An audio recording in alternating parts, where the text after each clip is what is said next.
Hello, you are on the Chronicle of Hoops channel, and today we have an unusual hero. This player, at the peak of his career, was literally on the top of the world. He had everything: money, fame, talent, the love of the fans, and incredible prospects. And all this was deserved and earned by his own work. But his story once again shows us how one wrong step, one ridiculous accident can send you to the very bottom at breakneck speed, and everything that you have achieved in life will flow like sand through your fingers. This is a player that many of you remember by nicknames Agent Zero or Hibachi, which means the fireball. This is a player who has become the founder of many trends and rules in the league. That player is Gilbert Arenas.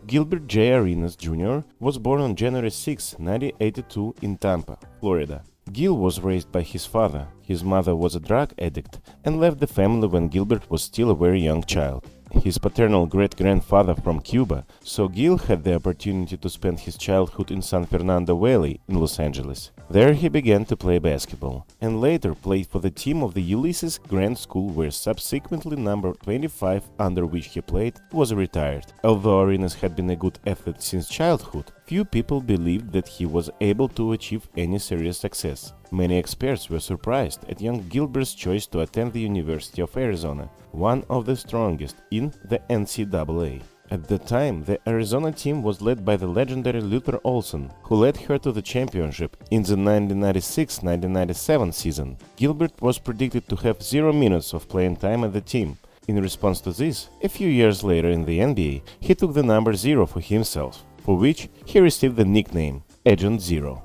Despite the skepticism of everyone around, Arenas made his debut for the Wildcats in 1999 and played 70 games for 2 seasons, getting 15.8 points, 3.8 rebounds and 2.2 assists in 30.5 minutes on average per game.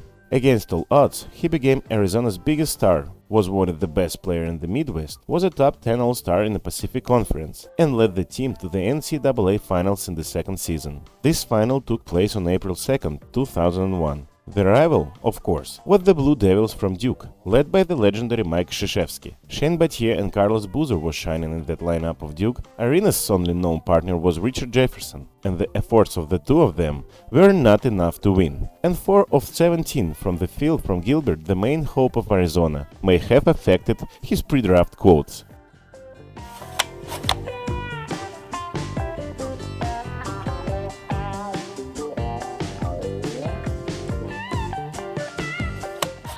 After 2 years at the university, Arenas applied for the 2001 NBA draft, but a bad one-game performance didn't scare off NBA general managers as much as young players' behavior. At the draft combines, he allowed himself constant jokes and fooling around. At a rookie meeting, attended by representatives of all the clubs and the Players' Union, when he was asked what he'd wanted to achieve, he replied that he would like to become a pimp. And at the draft combine, when it was necessary to pass the standard of the treadmill, he refused to run, because he was afraid to ruin his brand new Chuck Taylors, which were not designed for running at all. Of course, all this led to an even greater fall at the draft. Arenas dreamed of getting to New York, and in a different situation he had every chance of doing so, because the Knicks had 2 first-round picks. But in the end, he failed right into the second round, where the Golden State Warriors didn't miss the talented guy and chose Gil with the 31st pick. And this became a new motivation for him. Moreover, his partner in Arizona, Rich Jefferson, was taken in the first round at number 13, and even in New Jersey, which is essentially the same as New York.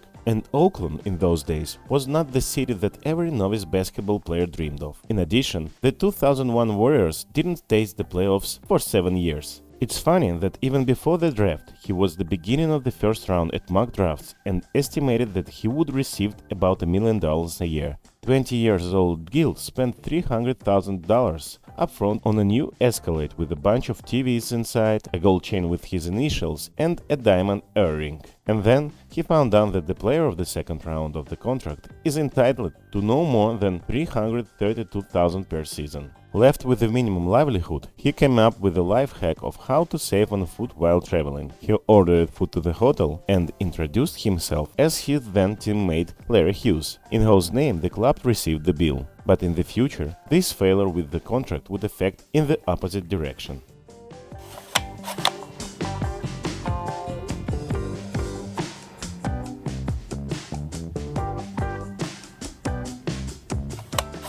Gil's NBA career didn't get off a great start either. In the first season, he first missed 2 months due to various minor injuries, and then barely made his way into the team's starting lineup, playing 47 games in his rookie season, 30 of which he started. He averaged 10.9 points per game, as the Warriors finished the season in last place in Western Conference. The only positive moment of that season for him was the Rookie of the Month award in April 2002. Another major consequence of falling into the second round was Arenas' 2-year contract, while first-round rookies were given a 4-year deal. And then, the clubs didn't have the option to keep their rookies who entered the market. Accordingly, the second season became a contract season for Gilbert. Arenas, realizing this, thoroughly prepared for the season and significantly improved his level of play. Having played in all matches of the season at the start, he scored 18.3 points per game on average, and in March 2003 he played the first 4-point game in his career. He scored 41 points against Washington with Jordan and helped the Warriors to win the game. At the end of the season, he became one of the only 8 players in the league with a statistical lineup of 18 points, 5.5 assists and 4.5 rebounds, and received the league's Most Improved Player award, which is not often awarded to sophomores. Moreover, he became the MVP of the rookie game at the All-Star Weekend in 2003, which went down in history as one of the most spectacular and memorable. The 2002-2003 season is the only one in which Arenas played in all 82 regular season games. While he didn't make a big team effort in his 2 years at Oakland, he managed to establish a reputation for himself as promising young guard. And right after the season, Gilbert, of course, entered the free agency market. The main contenders for the Arenas, in addition to the Warriors themselves, were the Wizards and Clippers. And of course, Golden State couldn't keep Gil on the team when he agreed to a 6-year, nearly $66 million contract with Washington, although there is a legend that he made a choice just by flipping a coin. This situation was the catalyst for the league's introduction of the restricted free agent concept. Even the Gilbert Arenas rule was introduced, giving teams the right to keep players after a rookie contract by simply repeating a third-party offer, even above the salary cap. And Gilbert himself after that, for at least 2 seasons, became the highest paid player since 2001 draft. As Jefferson said, during the 3rd season, during head-to-head matches, Gil trolled him a lot, just about the fact that Rich, who then won his division with the Nets, even reached the finals and showed a good game, receives only a little more than $1 million, while Arenas himself is already $11 million paid a year. And in the year, it will be the same.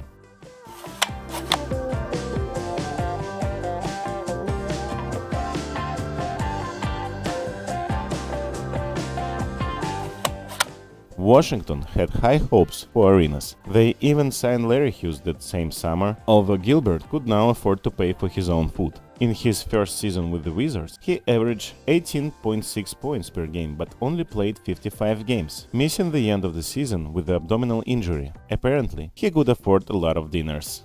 This injury only provoked Arenas. Thanks for his charisma, unusual behavior, energy to fight and scoring from incredible positions, Gilbert became a favorite of the Capitals public. In the 2004-2005 season, the Wizards traded another former Gil's partner in the Warriors from Dallas, Antoine Jamison. It was in that season that the term Big Three appeared in the league, when Arenas, Hughes and Jamison became the highest scoring trio of teammates in the league. They scored a total of 67.1 points per game. In addition, the backline of the Wizards, Arenas Hughes, with 47.5 points, also became the most productive in the NBA. Gilbert himself, with 25.5 points per game, became the league's 7th scorer, made his first All-Star, and became the first Washington player since Earl Monroe in 1969 to score over 2,000 points in a season. Also, according to the results of the regular season, Arenas was included in the 3rd symbolic NBA team. Thanks to all of this, the Wizards ended the season with the best win record in 26 years, finishing 5th in the East and went through the second round for the first time in 23 years, beating the Chicago Bulls 4-2.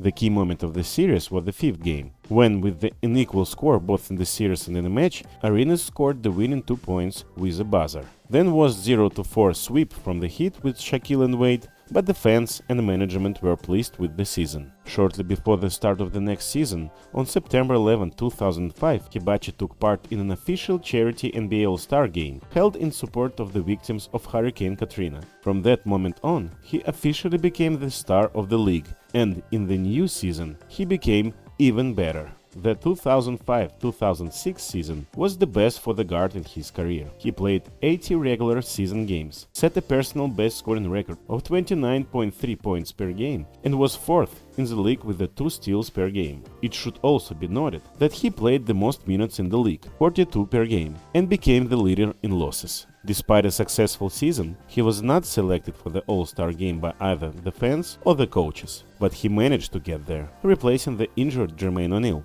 Moreover, the same story happened with the 3-point contest. He replaced Raja Bell and even reached the final round, where he lost to Dirk Nowitzki. Before this season, Larry Hughes left the team and moved to Cleveland as a free agent. Washington hastily found a replacement for him, trading the legendary Kwame Brown for the Lakers for a Caron Butler. And the newly formed Arenas Butler-Jamison trio again became the most productive in the league, 67.4 points per game. The team again took 5th place in the East and, in the playoffs, met with the same Cleveland, in which sophomore LeBron James debuted in the playoffs. It was one of the most intense and dramatic series in NBA history. In first matches, the team exchanged victories in the very tight matches. In the lost third game, Arenas threw 3 to win but missed. In the fourth game, having completely changed all the equipment on himself after 3 quarters, Gil scored 20 for the final segment and brought victory to the team. By the 5th game, the series had turned into a face-to-face duel between the 2 teams' leaders. Arenas and James scored 44 and 45 points respectively, but the only 40-point playoff game in his career ended with an overtime loss for Agent Zero. But the most dramatic was the 6th match of the series,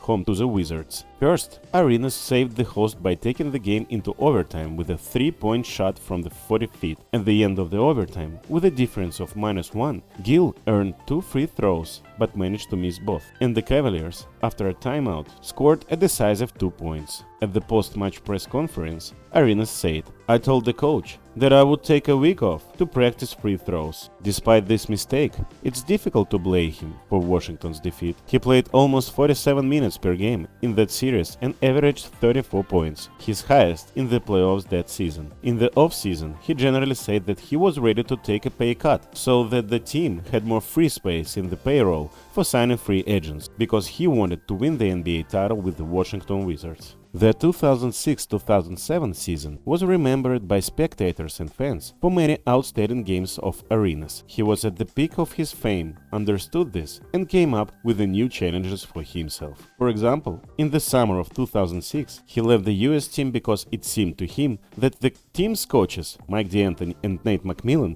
had already decided on the final squad for the World Championship before the selection. He also said that he would score 50 points each against Phoenix and Portland this season, and it worked with the Phoenix. In addition, Hibachi scored 54 points, hitting a record 21 shots from a record 37 attempts. His team beat the Suns in overtime and broke Phoenix's 50-game winning streak. But in both matches of the season with Portland, he failed to fulfill his promise. In the first, he scored only 9 points and set a team anti-record for the number of unrealized threes, 8, and his team lost. And in the course of the second game, when Arenas realized that he could not fulfill his promise again, he bet 2 fans for $10 that he would score the winning shot, but the Blazers won again. It was in that season, on December 17, 2006, that the legendary game took place at the Staples Center. Arenas, motivated by the presence of his 85 friends and relatives at the match, scored 60 points, setting both personal and team records. He scored 16 of them in overtime, and thereby generally set an NBA record, and the Wizards 147 to 141. After that match, Kobe complained that Arenas threw almost as many free throws as the rest of the Lakers team, about Gil's logical shots and his luck, and stated that he would carefully prepare for the second game in Washington. But after being voted Player of the Month, Gilbert was unstoppable. January 3rd, 2007, Arenas hits a last-second 3-point winner against Milwaukee Bucks. On January 15, Martin Luther King Day, he scored 51 points against the Utah Jazz and again scored a game-winning 3-point in the end. March 21st. Away against Seattle, Arenas scored 42 points and scored the winning layup with the buzzer, after which he ostentatiously removed his playing jersey and put it on the court. Largely due to his performance, Arenas was the first chosen by audience in the main team of the East for the All-Star game. In addition, he participated in the sniper competition for the second time, again went to the final round, and again lost there. At the end of the season, Gil led the league in three-pointers and attempts, 205, 584, and finished third in scoring, 28.4. Thus, he managed to score over 25 points per game 3 regular seasons in a row, and also became the second player in Washington history to score more than 2,000 points in each of 3 consecutive seasons. And the first was Walt Bellamy, who did this back in early 60s. Having played 74 games for the season, Arenas made the All-NBA second team for the first and only time in his career, but not without a fly in the ointment. In one of the last matches of the season, against the Charlotte Bobcats, the same Gerald Wallace, whom many people no longer remember, landed on Gilbert's leg after a throw. Cruciate ligament rupture, end of the season. The Wizards tried to finish the season at least somewhat decently without injured Arenas and Butler, but having hit the playoffs for the second year in a row on LeBron and his Cleveland. As a result, 0-4. Thus, the 2006-2007 season was the last time we saw the real Agent Zero.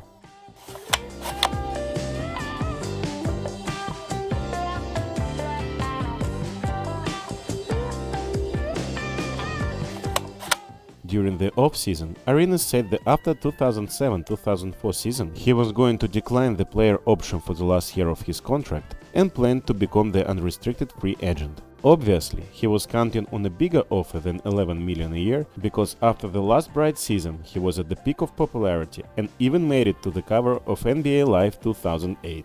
On this occasion, he said, "A dream came true. I'm a big gamer and have been playing NBA Live since 1995, but I never thought I'd see my face on the cover of an EA Sports game." But something didn't go according to plan, and after 8 matches at the start of the season, Gil gets a recurrence of the injury. He returned to the game only on April 2, 2008, and came on as a substitute in the remaining matches of the season. And in the playoffs, the Wizards met the Cavaliers for the 3rd year in a row. Arenas was clearly not 100% ready. He failed 2 out of 3 first matches, and before the 4th game, he accepted the fact that he had another relapse and he needed to continue treatment. In the summer, Arenas, as promised, abandoned the player option and entered the market. He gave the Wizards the condition that he would sign a new contract with them if they kept the also expiring Antoine Jamison on the team. Meanwhile, Gil was again claimed by the Warriors, who offered just over $100 million for 5 years, but the Wizards had the right to give him 6 years and $124 million. And after Jamison signed his contract, Gilbert agreed to a discount, $111 million for 6 years. At the same time, the next time he entered the court was only on March 28, 2009. Thus, in 2 years, he played only 15 matches, but during this period he managed to become one of the highest paid players in the league, and Gilbert started 2009-2010 season in a great mood. Everything seemed like Arenas was returning to his old level. In the first game of the season, he scored 29 points. In early December, he made his first triple-double in 5.5 years. A week later, he scored 45 points, again Golden State away. And then there was an episode that actually ended the career of Arenas. Returning from another away game, the Wizards players played cards on the plane. At some point, young Javaris Crittenton freaked out, losing all the time to JaVale McGee. How do you not go crazy here? Of course, Gilbert stood up for the center and, in response, heard that he would be shot in the knees. How could our eccentric hero react to this? That's right, brought 4 guns to the next game and invited Javaris to choose which one he will shoot from. But here is a bad luck, he had his own barrel with him, which in a second was directed right at Arenas' face. But instead of calming down the situation, Gil decided to turn it into a joke at the pre-match warm-up, depicting with his fingers how he shoots at teammates who surrounded him. Of course, the league and David Stern couldn't help but react. Both players were suspended until the end of 2010 season. But the scale of the situation is given by the fact they violated not only the rules of the league, but also the law of District of Columbia. At the end of the March, Arenas was sentenced for 2 years probation for illegal possession of a firearm and sentenced to 30 days in rehabilitation center. And for Crittenton, who subsequently contacted the Crips gang, this will be only first conviction of several. For example, Since 2015, he has been serving a 23-year sentence for double murder and distribution of illegal drugs. Gil decided to joke with such a kid, and it cost him his career.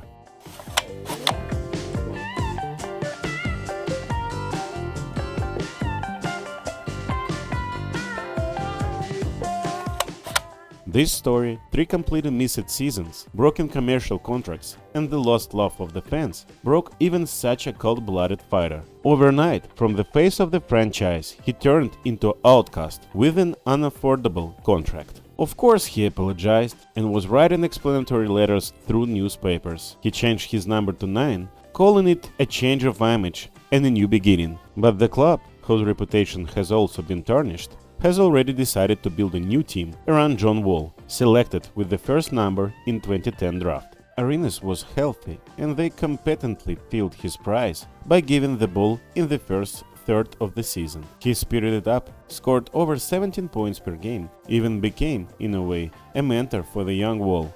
And he was traded. Orlando Magic had believed in Gil, gave Rashard Lewis for him, but in his native Florida, Arenas failed to repeat the transformation of Tracy McGrady. Although they are united by the fact that Gilbert's favorite player was also Penny Hardaway, and he also took the number 1 in Orlando in his honor. It is ironic that all 3 of them had their careers cut short by injuries. The pale shadow of Agent Zero spent exactly 1 calendar year with the Magic. In the summer of 2011, the NBA signed a new collective bargaining agreement that allowed teams to write off 1 unnecessary contract from the payroll. And in Orlando, they took advantage of the right of amnesty with the pleasure. Thus, Arenas went down in history also as the first amnestied player. He had been sitting without a team for 3 months until he received an offer from the Memphis Grizzlies. For whom he played 17 matches for 12 minutes, and in the autumn he went to China, to the Shanghai Sharks, where he returned to number 0 and was catching the rays of his former glory.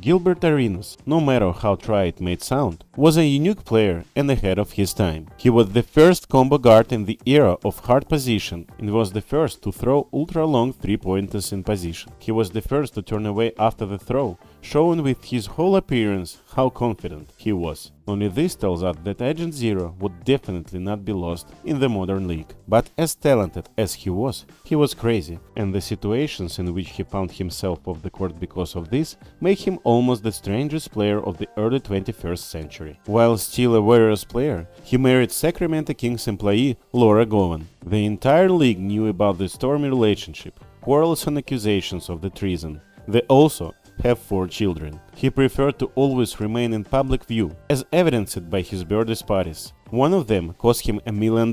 P. Diddy was in charge of the organization, and a lot of the media were reporting from there about Gil's bought several sharks as a gift, for the maintenance of which he later spent $6,000 a month. Arenas is known for his passion for basketball jerseys and sneakers. He has more than 200 jerseys from various NBA and NCAA teams in his collection, and under a contract with Adidas, he had his own series of Adidas Gil Zero sneakers. After being disqualified in 2010, Adidas terminated Arenas' sponsorship contract. Instead of making a new deal, he returned to his extensive collection of shoes. Arenas played almost every game of the season in a different pair of shoes, replacing a total of 77 different pairs. Around the same years, Gil admitted that he slept with the girls of teammate Nick Young to prove to him that he shouldn't start a serious relationship with them. Every time he tried to fall in love with someone, I slept with this girl, so that he knew not to start a relationship with her. But against the background of such antics, his more reasonable and positive deeds remained hardly noticeable. For example, how he supported the anti-fear movement of the PETA organization, or how he donated $100 to Washington schools for every point he scored in home games in 2007 season, while the former owner, Abe Palin, donated the same amount for every away game. Gilbert also raised a Washington boy who lost his family in a fire at the age of 10. Subsequently, he got him a job as a ball boy with the Washington Wizards.